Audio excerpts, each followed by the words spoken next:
Welcome to Live Daf, your online Daf Yomi Shir. Shalom Aleichem, welcome back. Today's Daf Yomi is Kesubos Tzadiches. We are on the second line from the top of the Amud, picking up where we left off yesterday. We had Shitas Rabbi Shimon, which is that once the Isha accepts even partial payment towards the Ksuba, Mezainos privilege has been terminated. So we're speaking about an Almana who is typically entitled to steady support, Mezainos from the departed husband's estates. Once she starts collecting Ksuba, it's all over. She's already, on her way out. What follows is the story. Says the Gemara, there was a story about an Isha, an Almana, the Tafsa, she took possession of Kasa, the Kaspa, a silver goblet. Big Suvasa towards her Kesuba payment, but, as Rashi says, there was no Shiur Kesuba. It wasn't sufficient for the entire Kesuba, it was just partial payment. Katava Mezayni. Furthermore, she wanted some Mezayni afterwards. She wanted to maintain Mezayni's rights. Asoil Kamed Rava, she comes to Rava to present this question. Is she still entitled to Mezaynis? Amr Hu Liyasmi, so he turned to the Yusavim and he says, go ahead, Zilu Havula Mezaynis, provide her with her Mezaynis. She's fully entitled. Although she already received partial payment, it doesn't stop the Mezaynis. Leis the Chash Lahad Rab Shimon. Nobody holds a Rab Shimon's Shita. The Amar Loy Amrinan Miktsas Kesef Kesef, who says, well, even though there's a Miktsas, there's still some outstanding Ksuba balance. We don't consider it like the Ksuba is still intact. That's Rab Shimon's Shita. Miktsas Kesef is not called Kesef. Once you start getting paid up, it's over. We don't agree with that. Although she received partial payment, as long as there's still some Ksuba payment outstanding, she maintains her status. Okay, so we learned that an Isha sometimes can actually, just sell the assets outside of Bezdin. We learned this yesterday. Chacham did not, trouble her to have to, come to Bezdin and go through the, formal procedure every time she wants to sell off the assets towards her payments. Here comes a question. Shalach le Rabba Breda Rava. He asked the question le Rav Yosef. If in fact an Isha decides to sell off assets outside of Bezdin, that's okay, but tzricha shvua, does she need to swear when she sells? Or ain't tzricha shvua, or perhaps shvua is not necessary? Tosfos explains, there are two types of shvua. The standard shvua, of course she will make. Once you go collect from Yisayimim, you have to prove, you have to verify your claim, you have to certify that you have never yet received anything towards that claim. That's number one. It's a given. Here we're speaking about another type of shvua. Rashi says, Tzricha shvua, on the third line from the top, shaloi gov sayayiser, to indicate that she's not taking too much. So after she sold off the assets, she has to confirm by oath, I only took what I deserved. Tosfos has another pshat, shaloi zilzala, that she did not, undercharge for the properties. Question, does she have to make this shvua or not? So Rav Yosef responds, why are you focusing on shvua? Why don't you ask whether she needs to do hachraza? That's the auctioneering process, the bidding process. Is that necessary when she sells these assets? And as Tosfos explains, because in fact, if hachraza would be required, then of course shivua, which is so much less of a bother and so much less of an issue, so much easier than hachraza. If hachraza is required, then of course shivua, to ascertain your entitlement. So why don't you ask about hachraza? Amar Leisa, he responded, you know why? Hachraza loikem eboili. I never had a question regarding hachraza. That's not necessary. Just as the chachamim allow an almana to sell outside of Bezdin, likewise, there is no need for her to trouble herself to go through the auctioneering bidding process. I have a proof to that. The Amar of Zera, Amar of Nachman, almana sheshama la'atzma. Suppose an almana, sham literally means to appraise, to estimate. Basically it means she took the assets for herself. She herself bought off the assets, so to speak. So instead of taking assets and selling them off and using the funds towards the ksuba, etc., She just took them on her own, in lieu of ksuba payment. Does that work? Almana sheshama la'atzma lo osasa v'lo klum. It doesn't work. And Rashi says, the Yisayimim can turn around and offer her money, a refund for the karka. It's not hers. The Gemara soon will explain. Why? Heichi dami, what's the case? Ida achraz. She followed the normal, formal procedure. She made it a hachraza. She took accepted bids and took the highest bid. What's wrong? Why doesn't it stand? Why doesn't it work? Oh, apparently she did no achraza because achraza is not required in her case. And because she did no achraza, you never know, perhaps she underpaid, underestimated, undervalued. So she takes it for herself. It doesn't work. Let's make a diuk. Apparently, had she have sold it to somebody else, even without achraza, then you know she got fair value, fair price. Whatever she did is totally done. Clearly, achraza is not a requirement. And that's exactly why I never had this question. An almana who sells outside of Bezdin does not need achraza. Responds to the Gemara, no, lo'ilam da achraz. Perhaps achraza is a requirement, and in fact she did achraza. Question: why then, if she takes it for herself, doesn't it work? There was a bidding war. She had the best offer. She herself made the best offer. The answer is with the Amrila, because they'll tell her, Man Shamlach, who gave it to you? Rashi explains. You see, the Almana is really representing whom? The Yisayimim. She's like a shliach of the Yisayimim to sell off assets, to receive money, to apply towards their debts. In this case, the Kesubo or the Mizranis. So now she takes this thing and sells it to somebody else, so she gave it away on behalf of the Yisayimim. That's fair. But if she's representing the Yisayimim and she takes it for herself, it's like taking it out of one pocket and putting it into the other, from one hand to the other. There's no change of jurisdiction. It always was and remained within the Yisayimim's realm because she represents the Yisayimim. So it doesn't work. There's no legal transfer of property. That's the whole issue. But of course, we're speaking that there was achraza, which is a requirement, a precondition for selling assets. This idea of giving to yourself is to be found in the next story as well. Kihai, just as in the following case, Dahu Gavra, this fellow, Tafkidu Gabe, Kisasada Yasmi. They deposited, perhaps Bezdin, put into his possession Kisasada Yasmi, or two pshatim Rashi says, one is animal feed or coral. In any case, something with belonging to orphans. Came time to sell them. Azal Shamal Nafshi, he took it for himself. Ba'ar b'me'ezuz, he appraised it at 400, and that's what he paid for it. Iyakar, ultimately it went up in price from 400 to 600. Kam b'shismeya. Okay. Asal kameda Rabbi Ami.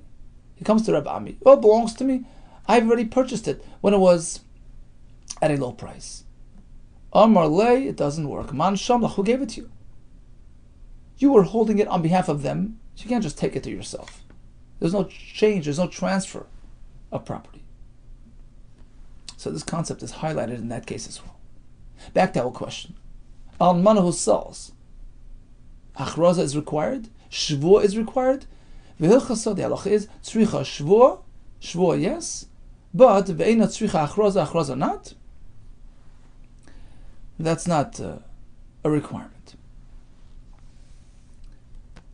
From Tosfos it seems like the reason is because if she under or sells it, if she accepts less than value, the whole deal is batal anyways. It's nullified, as we're going to see in the next Mishnah. Therefore, there's no need to go through the hachraza process to ensure proper value. Continues the Mishnah. Almana shoyso ksubasa masayim. We have an almana who happened to have a ksuba worth 200 for whatever reason. Umachra shava mana b'masayim. Her husband passed away. She's looking to sell property for the ksuba. She found a piece of property worth mana, which is 100 zuz, half her ksuba entitlement. But problem is, not problem, it was actually good. She sold it for double the price. For some reason, the buyer decided to take it for double the price. Umachra shava mana b'masayim. So now she's walking away with 200. Or the opposite, she took something worth 200 and she undersold it. B'mana, she merely got 100. In both cases. In the case where she received the 200 for something worth less, in the case where she sold something worth 200 but she got less, niskabel ksuvasa, her ksuba has been fully repaid. In the first case, she got 200. In the second case, she gave away something worth 200. Ksuba is paid up. Hay so ksuba samana. We have an isha with a ksuba of a mana. Umachra shave mana v'dinar b'mana. She took something worth 101 and sold it off for 100. Michra batal, it's null and void. She has no right to do that. It's batal. And the chiddush is, afilu hi oimeres, even if she'll claim, achzir dinar liyarshin. What do you mean? I'll compensate him for that extra. I'll give back the dinar to the yarshim. Michra batal, it doesn't work. She's only authorized to sell exactly as per the right value. She undercharges, it's over. That's the Tanakama. So irrespective of what that undercharging was, it's batal. However, Rabban Shimon Gamliel Omer, lo ichlam michra kayim, even if she takes less than she was supposed to, the sale is still valid. The only time we say that it's batal is if she gave away just an amount which would have meaning, would have value, would have significance and function for the Yisayim. Let's say she was supposed to sell a property of this size, and she sold an extra 9 kav. It's a huge amount. That's like a field on its own. You give away like a whole other field. That's important to us. You can't just do that. Everything is batal. Ubagina bas chatzikav. So by the Sada it's bas tisha kabin, and again a small garden, even a smaller amount has significance because typically they plant small patches, a half a kav of area. Ukadivi Rabbi Kiva, according to him, it's base raiva, a quarter of a kav. And Rashi says actually there are 3 variations of this halacha. She oversold by 9 kav, that's a pretty straightforward case. Or, says Rashi,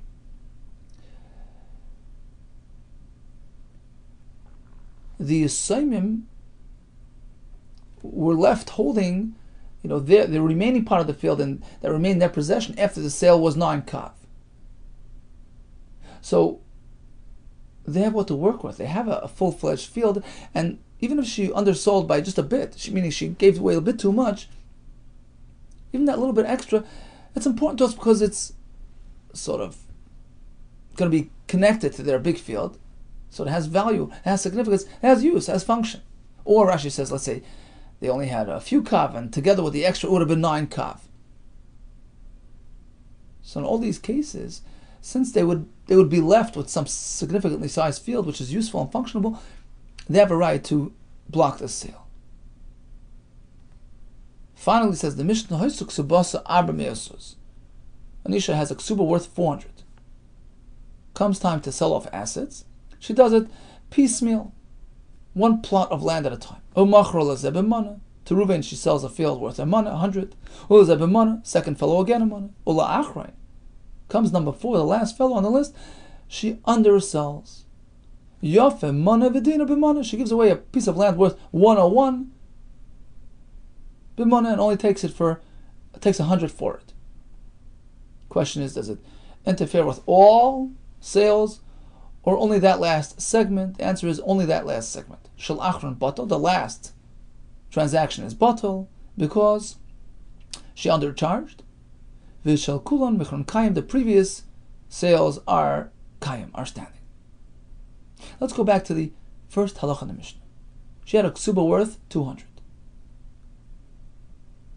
The Mishnah says, if she took something worth 200 and sold it off for 100, it's her loss. We consider her ksuba paid up. Why is it that in that case she sold off a plot worth 200, got for it only 100? It's over. Why? The Amrila, we tell her, at afsadet. It's your loss. You took something worth 200, you got your ksuba paid up. The fact that you happen to charge only 100, that's your issue. Likewise, in the other case, let it be her gain. If she earned more than the actual value. Shavamana b'masayim nami. In the next case, actually this is the first case in the Mishnah, she took a piece of land worth 100 and hiked up the price. She negotiated a deal where she got 200. Nami, in that case as well, it's to her credit, it's her gain. Well, if in the other case it's her loss, then here it should be to her benefit. Tema, she can say, I was the one who earned extra money. So ultimately, you owe me because I have only received a piece of land worth 100 from you. The fact that I earned and I got 200 for it, that's my gain. That's due to my business acumen. Nothing to do with you.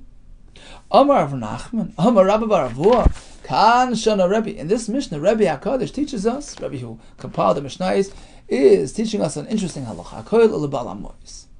And in fact, when a person sends a shliach to the marketplace, here, buy me this and that, and the seller gives him a good deal, right? So he gets more than he paid for, than he expected to get. Who gets that money? It belongs to the fellow who's the sender, right? The one who sent him with the money. Because after all, it's my money that made the money. It's part of my deal. Although it came about through you, the shliach, but I'm the one who sent you. You were just negotiating my deal. So the Isha took 100 from the Yisayim. She happened to strike a good deal. She got 200 for that piece of land. The gain belongs to the Yisayim. And her Kesubos was paid up. Kiddusani, as we find in the following brayso. So you send a shliach to the marketplace for a dozen eggs. The grocer decides to add another egg. He gives them a bonus. So it's like a matana. Who does it go to? Hakoy l'shliach. Rabbi Yehuda. Couldn't Rabbi Yehuda goes to the shliach? Perhaps he was encouraging the shliach to come back again later. It was a personal gesture to the shliach. It belongs to him. Because it came about through him. He was the one who got it. Rabbi Yossi Emer Cholken. Look, there are two ways to look at it. Practically, the shliach was the one who took the bonus. Practically, the shopkeeper who gave it to him, perhaps he had him in mind. On the other hand, perhaps the matana was intended for the Baal HaMois, to reward him for his business. So therefore, you go 50-50. Now, we're not finished yet. Vatanya, we have a brayso which seems to present a contradiction within Rabbi Yossi. Here, Rabbi Yossi says Cholken, and there, Rabbi Yossi Omer Hakoil LeBaal HaMois. It belongs to the fellow with the money. Amar Rami Bar Chama Kasha. Depends on the case. Kam b'davar sheyesh lekitzva. Some things are considered yesh lekitzva, like a dozen eggs. There's a set value, a set rate. He threw in an extra egg. She says it's like a matana. You can say he had the shliach in mind. You can say he had the Baal Mois in mind. So you go 50-50. Kan b'davar she'ein lekitzva. But when Rabbi Yossi says, in the brayso, he says, it goes to the Baal HaMois, the one with the funds, the one who sent him to the marketplace. We're speaking about something which has no set, established value.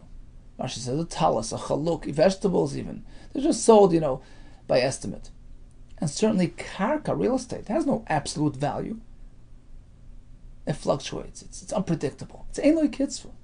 You just sell it, by estimate. So in that type of case, it's not a matana. It wasn't meant as a gift. I gave him a good deal. Who did I give the deal to? The one who offered me the deal. The one with the money. The buyer. Not the shliach. Oh, explains Rashi. And that's exactly the case in our Mishnah as well. We're speaking about selling karka. It has no kitzvah. Sometimes it's up, sometimes it's down. It's a fluctuating entity. So when the Isha sells karka and gets a good deal, the deal belongs to the Yisayim, and she's paid up the Kesubos. Amar Papa Hilchos, in fact, that's the halacha. Davar sheyesh lekitzba, if it's a set item with a set value, cholkin, then we don't know where the bonus goes to, we split it. Davar sheyesh lekitzba, with something which is undefined, like karka, hakoil lebala mois, it goes to the sender, to the one who offered the deal, not to the shliach. Mike Mashmon was the point of Rav Papa telling this. Shenuya de Shanina, the answer that we just provided, this distinction between this type of deal and that type of deal, Shenuyahu, in fact, it's correct and accurate. Here comes a new question. Iboilu, the Bnei HaYeshiva wanted to know. Amarle, Reuben tells Shimon, Zavinle Lischa, please go, take one of my fields. So a kur is 30 saw worth. Lesach, Lischa is a half of that, 15 saw. Please sell off a rather, small plot of land of mine. And this fellow went and thought he was, wheeling a deal. He sold a big plot of land, double the size of what he was instructed to sell. What would you say in this case? It stands or it's null and void? When he doubled the amount, is that considered adding? He's modifying. So true, the extra amount he had no rishus to sell, but the basic amount which he was authorized to sell, that part stands. Or perhaps maver al dvaravu. When you sell more than you're instructed, you're going against your instructions. Nothing works. Even the lesach, the first portion, which he had instructions to sell, that's all batal. Right? It was one big deal of a kur. I didn't ask you to do that. I asked you to sell a lesach. So nothing worked. The whole thing is batal. So what would you say? Is it a modification? Is he adding, or is he sort of deviating entirely? Omar v'Yaakov minar pekoid mishmed ravina tashma. I'll bring you a raya that it works. At least the first part stands. Omar ba'al bayis l'shlucha. We know that typically throughout the entire Torah, ein shliach l'dvar avera. A person sends his friend to do an avera. The shliach is held responsible, not the mishalech, the one who sent him. You shouldn't have listened to me. You should listen to Hashem. We have some exceptions, one of which is mi'ilah. Reuben instructs Shimon to take a coin, which happened to belong to Hegdish, and unbeknown to them, they took it and they spent it. If the shliach followed the Baal Abayis' instructions carefully, he did as told, he fulfilled his mission. Who's guilty? Who's responsible? Who has to pay back, the extra fifth and the carbon? The sender. The mishalech, the Baal Abayis. So what happened? Amar Baal Abayis l'shluchai. Baal Abayis, homeowner, tells the shliach, Teilem chaticha la'orcha. Have some meat here. And unknown to him, it was meat that belonged to Hekdesh. He tells the waiter, please serve, one slab of meat per guest. That would be the true fulfillment of the shlichus, if he gives them one. But problem is, he was extra generous. The waiter was, with the other fellow's meat. Vu Oimer, he tells them, Tlush time, everybody 2 pieces per person. Okay, they saw the waiters being generous, so they took advantage. V'heim notlu shalosh. So they took 3 per person. Turns out it's kachim. It was mi'ilah. Who's responsible? Kulan ma'alu. Everybody's responsible. Why? The Baal Abayis, the host, is responsible because, the first piece was by his authorization. The shliach committed mi'ilah because the second piece he offered. It's his fault. The guest is responsible for the third piece. So everybody's jointly responsible for this mi'ilah. Now, let's analyze the mission. What happened here? The host authorized 1 per person. The waiter added another one. That's like our case. I told you to sell this much and you sold much more. So this works well. If you tell me that when a shliach adds to his instructions, it's considered adding, just that, adding. He didn't take away. He didn't cancel the instruction. He just added to it. He enhanced it. He elaborated on it. But the basic amount is still considered a full fulfillment of his mission, of his instruction, of his charter. Small. That explains why the host committed Milah, because with respect to the first piece, his instructions were considered carried out. But if you tell me that when you add to your instructions, you're taking away from the original, you're destroying it, you're totally diverting and deviating, it is not considered as though the Balabayas' instructions were fulfilled whatsoever. Balabayas, I'm my ma, so why would the Balabayas be responsible? Nothing of his was fulfilled. But none. The Mishnah says, when a shliach follows through, as told, as ordered, Balabayas small, then the Balabayas is responsible. Shliach fails to follow instructions, he goes on his merry way, Shliach Mol, he's responsible, not the Balabayas. Perhaps you see from here that it's called Moisif. But the Balabayas' instructions are deemed to have been fulfilled. Answers the Gemara. Skinner perhaps was speaking about a unique case. Damarluhu, that the waiter, in fact, informs the guests in advance, very clearly. I'm not trying to add, I'm not changing his instruct. You should know, piece number 1 is on the house. That's as per the Balabayas' instructions. We're done with that. Then, I have my own personal agenda. I'm going to add another one. He wasn't even purporting to switch the Balabayas' instructions. Take one for him, one for me. And what did they do? They took 3. They took 3. So here, certainly, the Balabayas got his wish fulfilled. First piece was for him. And it's so different in the case of the sale. Well, he didn't specify, well, this is for him, this is for me. So over there we can still ask whether it nullifies the entire instruct or not. Tashmai comes another right from our Mishnah.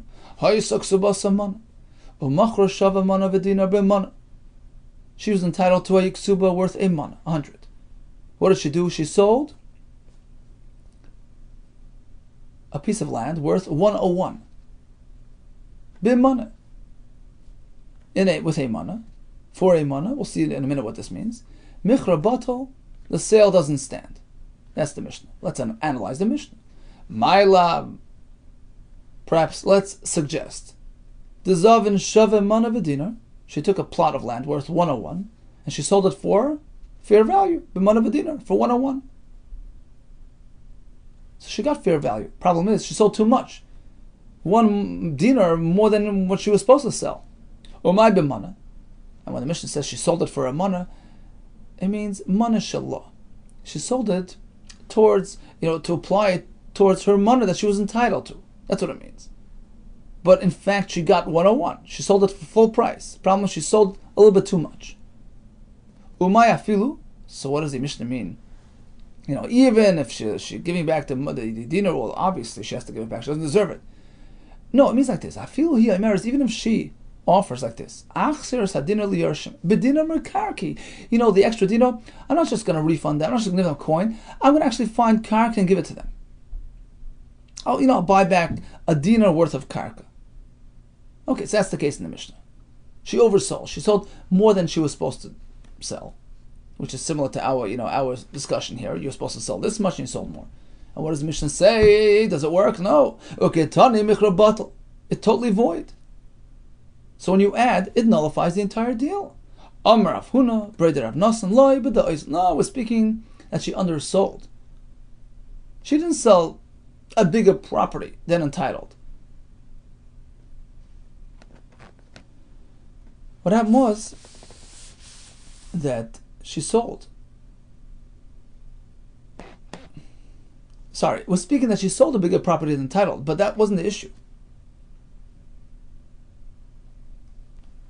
Perhaps in that case, the main part of the property, the worth 100, that would stand. The extra wouldn't work, but the basic portion, which is worth 100, which is entitled, she's entitled to sell, that would stand. Problem is, what happened was she undersold. She got less than fair value. She took something worth 101 She only received 100. That's the problem. And that's why it's bottle. She has no right to undercharge. So bottom line is, it has nothing to do with our question. We're speaking that she undercharged, and that's why it's bottle. Well, Hamid is safer with the oizel. It's unlikely that the Mishnah would repeat the same type of case twice. And this concept of oizel, of undercharging, is going to be discussed in the next part of the Mishnah. Hamid is safer with the oizel havi. Once the sefer is discussing a case of oizel, reisha b'd'le oizel. Let's assume that the first part of the Mishnah that we just mentioned is not speaking about the same exact type of case. Why then would the Mishnah have to repeat the same type of halacha? That when you undercharge, it's batal. Where do we see this in the safe? Tani safe.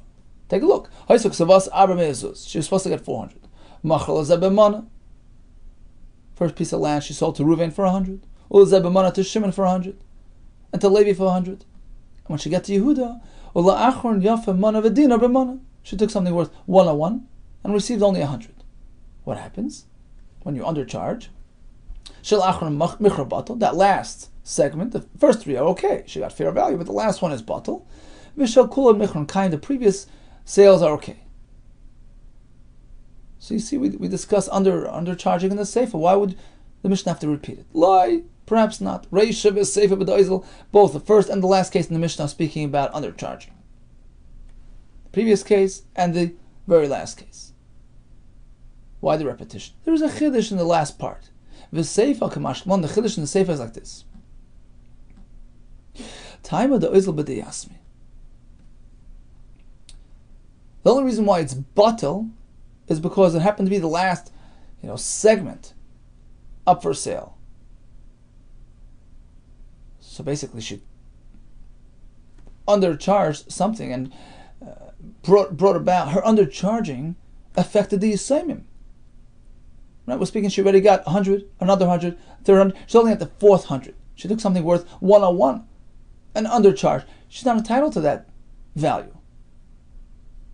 Right? Because it goes past 400.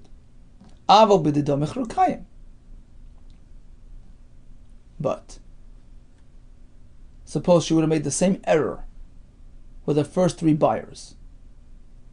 It would work. Right? Because she'll take the loss. It's her issue. She'll have to lose that extra dinar that she, did not charge. So that's the chiddush. The problem was only because it was the last one, and which took her past 400. But otherwise it would be okay. So that's the added chiddush in the sefer, and that's why the Mishnah repeats it. Well, this is not such a great chiddush.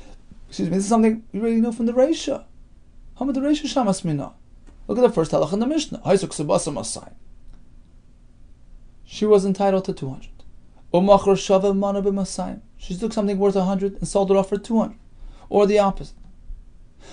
She took something which was worth 200 and sold it for a money. Either way, neskabel ksuvasa, her ksuba is deemed repaid, as we explained before. So what do we see? Even though she grossly undercharged, took something worth 200 and got only 100. It's her issue. It works. Because as long as it doesn't affect the Yisayimim, it's okay. So this concept has already been taught in the first part of the Mishnah. Why repeat it again all at the end? There is a chiddush, nevertheless. Maudatem, perhaps I would say. Hasam, in the first case of the Mishnah, where it's really just one sale. She undercharged, but that's it. It's out. She's done. She got her 200. She's finished. Hasam hu istalka. She removes herself. She totally disengaged from the family through that sale, meaning they're totally off the hook. She's fully repaid. So there's no concerns of confusion, of gzera, and therefore it works. So even though she undercharged, as long as she accepts the loss, it's finished. She got her ksuba. But in the last case, where it was piecemeal, it was incremental. She sold 100, another 100, another 100, right? So perhaps here, if we would let any of these sales which, in which she undercharged, Let's say she would have undercharged the first customer. Well, you tell me it works because she's just eating into her own, profits. It should work. But there's a concern because, people might not, differentiate between the first and the second, the third and the fourth. And if you allow these sales to stand with customer number one, perhaps you're going to mistakenly apply the same idea to customer number four, and over there we're in trouble because over there, when she undercharges, she's eating into these Saimim's assets. She's going past her 400. So is there room for such a concern that you might confuse number one with number four? There's room for such a chashash, a gzeira, mana rishon. Perhaps we should be concerned if we allow this to stand by the first mana, oto mana achron, might lead to the same being done at the last of the four sections, in which case it shouldn't work because it's going into the Yisayim. You might confuse one with the other. Kamashman, the Chiddush is no, don't worry about it. If she undercharges the fourth time around, it doesn't work. But first, second, and third hundred, that's her issue. As long as she takes the loss, we're okay. So bottom line is, we have no raya. Because perhaps the halachas in the Mishnah speaking about undercharging. Nobody's speaking about the halacha that we discussed before, that you're selling more than you're supposed to, in which case we don't really have a clarity on that shayla. Okay, so briefly what we learned today, an almana who sells outside of Bezdin must make a shvua that in fact she sold it rightfully and got fair value, but hachraza, the bidding process, is not applied in this case. We learned that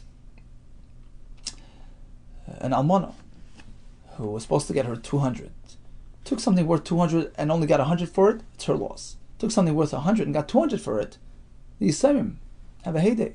She's all paid up. The revach is l'ba'al amoyes. We're speaking about davar she'ein lo kitzpa, a piece of property.